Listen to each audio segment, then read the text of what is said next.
Hallelujah. ദൈവത്തിൻ്റെ അതിപരിശുദ്ധമായ നാമത്തിന് നന്ദിയോടെ സ്തോത്രം. ഈ പ്ലാറ്റ്ഫോമിലൂടെ എന്നെ ശ്രവിക്കുന്ന എല്ലാ പ്രിയ സഹോദരങ്ങൾക്കും കർത്താവായ യേശു ക്രിസ്തുവിൻ്റെ നിസ്തുല്യമായ നാമത്തിൽ എൻ്റെ സ്നേഹവും വന്ദനവും അറിയിക്കുന്നു.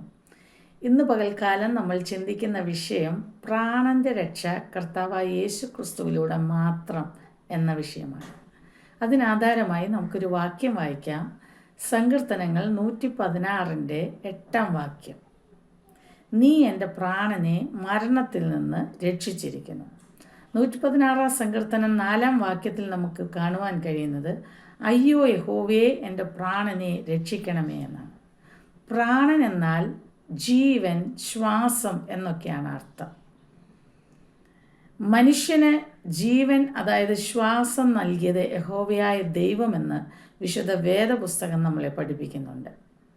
ഉൽപ്പത്തി പുസ്തകം 2 അധ്യായത്തിൻ്റെ 7 വാക്യത്തിൽ യഹോവയായ ദൈവം നിലത്തെ പൊടി കൊണ്ട് മനുഷ്യനെ നിർമ്മിച്ചിട്ട് അവൻ്റെ മൂക്കിൽ ജീവശ്വാസം ഊതി മനുഷ്യൻ ജീവനുള്ള ദേഹിയായി തീർന്നു എന്ന് നമുക്ക് കാണാം. അപ്പോൾ തന്നെ നാം മനസ്സിലാക്കേണ്ട ഒരു കാര്യം, ഏതൊരു മനുഷ്യനും ആത്മീക ജീവനും അക്ഷരിക ജീവനുമുണ്ട്. ആദമിനും ഹവ്വയ്ക്കും ദൈവം ആത്മീകവും അക്ഷരികവുമായ ജീവൻ കൊടുത്തിരുന്നതായി തിരുവചനത്തിൽ നമുക്ക് മനസ്സിലാക്കുവാൻ കഴിയും. ദൈവം അവരെ സൃഷ്ടിച്ചിട്ട് അവർക്ക് പാർക്കുവാൻ തക്കവണ്ണം ഒരു തോട്ടമുണ്ടാക്കുകയും ആ തോട്ടത്തിൽ വാഴുവാനും വേല ചെയ്യുവാനും അവരെ അവിടെ ആക്കുകയും ചെയ്തതായി തിരുവചനത്തിൽ നമുക്ക് കാണുവാൻ കഴിയും. അപ്പോൾ തന്നെ ദൈവം അവർക്ക് കൽപ്പന കൊടുത്തു. എന്താണ് കൽപ്പന എന്നാൽ, തോട്ടത്തിലെ സകല വൃക്ഷങ്ങളുടെയും ഫലം നിങ്ങൾക്ക് ഇഷ്ടം പോലെ തിന്നാം, എന്നാൽ നന്മ തിന്മകളെക്കുറിച്ചുള്ള അറിവിൻ്റെ വൃക്ഷഫലം നിങ്ങൾ തിന്നരുത്, തിന്നുന്ന നാളിൽ നിങ്ങൾ മരിക്കുമെന്നുള്ളതായിരുന്നു ആ കൽപ്പന. പിശാച് ഹവ്വയെ ഉപായത്താൽ വശീകരിക്കുകയും അവൾ ആ ഫലം പറിച്ചു തിന്നുകയും തൻ്റെ ഭർത്താവായ ആദമിന് കൊടുക്കുകയും ചെയ്തു. അവർ ഇരുവരും തിന്നു, അവർ നഗ്നരായി തീർന്നുവെന്ന് തിരുവചനത്തിൽ നമ്മൾക്ക് കാണുവാൻ കഴിയുന്നു. നമ്മൾ മുകളിൽ ഉദ്ധരിച്ചതുപോലെ 2 ജീവൻ ഒരു വ്യക്തിയിലുണ്ട്, ആത്മജീവനും അക്ഷരിക ജീവനും. ആത്മീക ജീവൻ മാത്രമുണ്ടായിരുന്ന ആദമിനും ഹവ്വയ്ക്കും ഒരുമിച്ച് പാർത്തപ്പോൾ നാണം തോന്നിയിരുന്നില്ല. എന്നാൽ അവരുടെ ആത്മീക ജീവൻ ദൈവത്തോട് അനുസരണക്കേട് കാണിച്ചപ്പോൾ നഷ്ടപ്പെട്ടു പോയി. ആ നഷ്ടം അവരിലുണ്ടായ ആ തൽസമയത്ത് തന്നെ അവരുടെ പുറമേയുള്ള കണ്ണുകൾ തുറക്കപ്പെടുകയും തങ്ങൾ നഗ്നരെന്നുള്ള ബോധ്യം അവർക്ക് വരികയും അവർക്ക് നാണം തോന്നുകയും ചെയ്തുവെന്നാണ് തിരുവചനത്തിലൂടെ നമ്മൾക്ക് കാണുവാൻ കഴിയുന്നു. അക്ഷരികമായി അവരുടെ ജഡം അവിടെ പ്രബലപ്പെടുന്നതാണ് നമുക്ക് മനസ്സിലാക്കുവാൻ കഴിയുന്നത്. മാത്രമല്ല, അവർ ദൈവത്തിൻ്റെ തോട്ടത്തിൽ നിന്ന് പുറത്താക്കപ്പെട്ടു.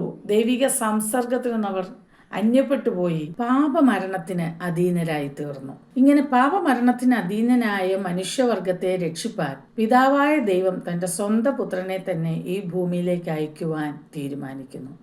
മറിയ എന്ന കന്യകയിലൂടെ പരിശുദ്ധാത്മാവിനാൽ ദൈവം തൻ്റെ സ്വന്തം പുത്രനായ യേശുവിനെ ഈ ഭൂമിയിലേക്ക് അയച്ച് മനുഷ്യവർഗത്തിൻ്റെ വീണ്ടെടുപ്പ് സാധ്യമാക്കി തീർക്കുന്നതായിട്ടാണ് തിരുവചനത്തിലൂടെ നമ്മൾക്ക് കാണുവാൻ കഴിയുന്നത്. ലൂക്കോസിൻ്റെ സുവിശേഷം 1 അധ്യായം 35 വാക്യത്തിൽ ദൂതൻ മറിയോട്, പരിശുദ്ധാത്മാവ് നിന്റെ മേൽ വരും, അത്യുന്നതൻ്റെ ശക്തി നിന്റെ മേൽ നിഴലിടും, ആകയാൽ ഉത്ഭവിക്കുന്ന വിശുദ്ധ പ്രജ ദൈവപുത്രൻ എന്ന് വിളിക്കപ്പെടും എന്ന് കാണുന്നു. യോഹന്നാന്റെ സുവിശേഷം 1 അധ്യായം 13 വാക്യത്തിലും അവൻ രക്തത്തിൽ നിന്നല്ല, ജഡത്തിൽ നിന്നല്ല, പുരുഷന്റെ ഇഷ്ടത്താലുമല്ല, ദൈവത്തിൽ നിന്നത്രേ ജനിച്ചത് എന്ന് നമുക്ക് കാണുവാൻ കഴിയുന്നുണ്ട്. യേശു കർത്താവ് കൃപയും സത്യവും നിറഞ്ഞവനായി ഈ ലോകത്തിൽ പാർത്തുവെന്ന് തിരുവചനത്തിലൂടെ നമുക്ക് മനസ്സിലാക്കുവാൻ കഴിയുന്നു.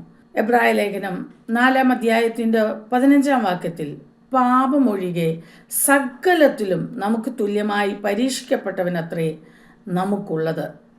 അതുകൊണ്ട് തന്നെ മനുഷ്യരായ നമ്മുടെ എല്ലാവിധ ബലഹീനതകളെയും പാപങ്ങളെയും പോരായ്മകളെയും പരിഹരിക്കുവാൻ കർത്താവായ യേശു ക്രിസ്തു ശക്തനും മതിയായവനുമാണെന്ന് തിരുവചനത്തിലൂടെ നമുക്ക് മനസ്സിലാക്കുവാൻ കഴിയുന്നുണ്ട്. എബ്രായ ലേഖനം 4 അധ്യായത്തിൻ്റെ 16 വാക്യത്തിൽ തന്നെ അതുകൊണ്ട് കരുണ ലഭിപ്പാനും തത്സമയത്ത് സഹായത്തിനുള്ള കൃപ ലഭിപ്പാനുമായി നാം കൃപാസനത്തോട് അടുത്തു ചെല്ലുക എന്നാണ് പറയുന്നത്. 116 സങ്കീർത്തനത്തിൻ്റെ 6 വാക്യത്തിൽ സങ്കീർത്തനക്കാരനായ ദാവീദ് ഇപ്രകാരമാണ് പറയുന്നത്, ഞാൻ എളിമപ്പെട്ടു, അവൻ എന്നെ രക്ഷിച്ചു എന്ന്.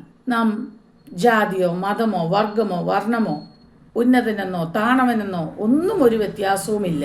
യേശു കർത്താവിൻ്റെ അരികിലേക്ക് ആര് അടുത്തു ചെല്ലുന്നോ അവരെ എല്ലാവരെയും രക്ഷിപ്പാനും അവരുടെ പ്രാണനെ മരണത്തിൽ നിന്ന് രക്ഷിപ്പാൻ ശക്തനായ ഒരു ദൈവത്തെയാണ് നാം സേവിക്കുന്നത്. യേശു കർത്താവ് ലോകത്തിലായിരുന്നപ്പോൾ അവൻ്റെ അരികിൽ വന്ന സകലവിധ വ്യാധികളെയും രോഗികളെയും ഒക്കെ അവൻ സൗഖ്യമാക്കിയതായി തിരുവചനത്തിലൂടെ നമുക്ക് കാണുവാൻ കഴിയുന്നുണ്ട്. അവൻ പാപമോചനവും കൊടുത്തിരുന്നു. എബ്രായ ലേഖനം 7-ാം അധ്യായത്തിൻ്റെ 26-ാം വാക്യത്തിൽ അവൻ പവിത്രൻ, നിർദോഷൻ, നിഷ്കളങ്കൻ, പാപികളോട് വേർപെട്ടവൻ, സ്വർഗത്തെക്കാൾ ഉന്നതനായി തീർന്ന ദൈവമായിരുന്നു. യെശയ്യാ പ്രവചനം 53-ാം അധ്യായത്തിൻ്റെ 10 മുതൽ 12 വരെയുള്ള വാക്യങ്ങൾ നമ്മൾ വായിക്കുമ്പോൾ, എന്നാൽ അവനെ തകർത്ത് കളയുവാൻ യഹോവയ്ക്ക് ഇഷ്ടം തോന്നി, അതായത് പിതാവായ ദൈവത്തിന് ഇഷ്ടം തോന്നി. അവന് കഷ്ടം വരുത്തി, അവനൊരു അകൃത്യയാഗമായി തീർന്നു. പാപികളായ നമ്മളെ രക്ഷിക്കുവാൻ വേണ്ടി യേശു കർത്താവ് ഒരു പാപിയെ പോലെ മരിച്ചു എന്നാണ് തിരുവചനം നമ്മളെ പഠിപ്പിക്കുന്നത്. തൻ്റെ പ്രാണനെ മരണത്തിന് ഒഴുക്കിക്കളയുകയും അനേകരുടെ പാപം വഹിച്ചും അതിക്രമക്കാർക്കു വേണ്ടി, അതായത് നമുക്ക് വേണ്ടി, പാപികളായിരുന്ന നമുക്ക് വേണ്ടി ഇടനിന്നും കൊണ്ട് അതിക്രമക്കാരോടുകൂടെ എണ്ണപ്പെടുകയും ചെയ്യുകയാൽ തന്നെ. പത്രോസ് അപ്പോസ്തല പ്രവൃത്തി 2-ാം അധ്യായം 23-ാം വാക്യത്തിൽ ഇപ്രകാരം പറയുന്നുണ്ട്. യഹൂദന്മാരോട് പറയുന്ന വാക്കുകളാണ്, നിങ്ങൾ അവനെ അധർമ്മികളുടെ കയ്യാൽ തറപ്പിച്ചു കൊന്നു എന്ന്. അതുപോലെ തന്നെ സങ്കീർത്തനങ്ങൾ 16-10 ദാവീദ് മുൻകൂട്ടി യേശു കർത്താവിനെ കുറിച്ച് പറയുന്ന ഒരു വാക്കുണ്ട്, നീ എൻ്റെ പ്രാണനെ പാതാളത്തിൽ വിടുകയില്ല, നിന്റെ പരിശുദ്ധനെ ദ്രവത്വം കാണുവാൻ സമ്മതിക്കുകയുമില്ലെന്ന്. അപ്പോസ്തല പ്രവൃത്തി 2-ാം അധ്യായത്തിൻ്റെ 27-ാം വാക്യത്തിൽ ആ വചനത്തിൻ്റെ നിവർത്തി നമുക്ക് കാണുവാൻ കഴിയുന്നു. അപ്പോസ്തല പ്രവൃത്തി 2-ന്റെ-24 ദൈവമോ മരണപാശങ്ങളെ അഴിച്ച് അവനെ ഉയർത്തെഴുന്നേൽപ്പിച്ചു, മരണം അവനെ പിടിച്ചു വയ്ക്കുന്നത് അസാധ്യമായിരുന്നു. ഇങ്ങനെ ദൈവം തൻ്റെ പുത്രനിൽ കൂടി മനുഷ്യവർഗത്തിൻ്റെ വീണ്ടെടുപ്പ് സാധിപ്പിച്ചു തന്നതായിട്ട് ദൈവവചനത്തിലൂടെ നമുക്ക് മനസ്സിലാക്കുവാൻ കഴിയും. റോമാലേഖനം 8-ാം അധ്യായത്തിൻ്റെ 1-2 വാക്യങ്ങൾ നാം പരിശോധിക്കുമ്പോൾ, അതുകൊണ്ട് ഇപ്പോൾ ക്രിസ്തുയേശുവിലുള്ളവർക്ക് ഒരു ശിക്ഷാവധിയുമില്ല. ജീവന്റെ ആത്മാവിൻ്റെ പ്രമാണം എനിക്ക് പാപത്തിൻ്റെയും മരണത്തിൻ്റെയും പ്രമാണത്തിൽ നിന്ന് ക്രിസ്തുയേശുവിൽ സ്വാതന്ത്ര്യം വരുത്തിയിരിക്കുന്നുവെന്ന് തിരുവചനം നമ്മളെ പഠിപ്പിക്കുന്നു. റോമാലേഖനം 10-ാം അധ്യായത്തിൻ്റെ 9-ാം വാക്യത്തിൽ അതുകൊണ്ടാണ് പറയുന്നത്, ഈ സ്വാതന്ത്ര്യത്തെ മനുഷ്യരായ നാം ഏറ്റെടുക്കേണ്ടതുണ്ട്. യേശുവിനെ കർത്താവെന്ന് വായ്കൊണ്ട് ഏറ്റുപറയുകയും ദൈവം അവനെ മരിച്ചവരിൽ നിന്ന് ഉയർത്തെഴുന്നേൽപ്പിച്ചു എന്ന് ഹൃദയം കൊണ്ട് വിശ്വസിക്കുകയും ചെയ്താൽ നാം രക്ഷിക്കപ്പെടും. ഇങ്ങനെ ഹൃദയനിർണയത്തോടെ രക്ഷിക്കപ്പെട്ട ഒരു വ്യക്തി റോമാലേഖനം 1-6 മുതൽ 14 വരെയുള്ള വാക്യങ്ങൾ വായിച്ചാൽ നന്നായിരിക്കും. എന്നാൽ 6-ാം അധ്യായം 4-ാം വാക്യത്തിൽ യേശുക്രിസ്തുവിനോട് ചേരുവാൻ സ്നാനമേൽക്കണം എന്നുള്ള ഒരു കാര്യം കൂടെ അവിടെ ഉദ്ബോധിപ്പിക്കുന്നു. അങ്ങനെ നാം അവൻ്റെ മരണത്തിൽ പങ്കാളികളായി തീർന്ന സ്നാനത്താൽ അവനോടുകൂടെ കുഴിച്ചിടപ്പെട്ടു. ക്രിസ്തു മരിച്ചിട്ട് പിതാവിൻ്റെ മഹിമയാൽ ഉയർത്തെഴുന്നേറ്റതുപോലെ നാമും ജീവന്റെ പുതുക്കത്തിൽ നടക്കേണ്ടതിന് തന്നെ. അതായത് നാം എല്ലാവരും പുതിയ സൃഷ്ടികളായി തീരും എന്നാണ് വിശുദ്ധ വേദപുസ്തകം നമ്മളെ പഠിപ്പിക്കുന്നത്. സങ്കീർത്തനങ്ങൾ 116-ന്റെ 8-ാം വാക്യത്തിൽ അതുകൊണ്ടാണ് ദാവീദ് പറയുന്നത്, നീ എൻ്റെ പ്രാണനെ മരണത്തിൽ നിന്ന് രക്ഷിച്ചിരിക്കുന്നുവെന്ന്. ഇങ്ങനെ വിടുതൽ പ്രാപിച്ച നാം ഏറ്റവും അധികമായി ശ്രദ്ധിക്കേണ്ട ഒരു കാര്യം കൊലോസ്യ ലേഖനം 3-ാം അധ്യായത്തിന്റെ 1 മുതൽ 4 വരെയുള്ള വാക്യങ്ങളിൽ നമുക്ക് കാണാം.